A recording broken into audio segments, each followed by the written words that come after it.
Jai Bhim cinema వచ్చింది మధ్యలో.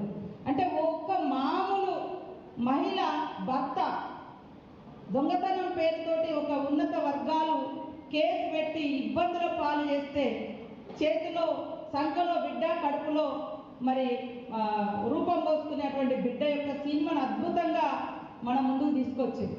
అవునా, మాకు ఈ హక్కులు ఉంటాయా అని ఎంతో మందికి ఈ సినిమా ప్రేరణగా నిలిచింది.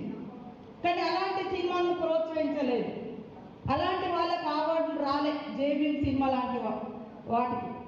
కానీ ఇవాళ పోలీస్ అధికారులు చట్టబద్ధంగా ఉండేటువంటి డ్యూటీలో ఉంటారు.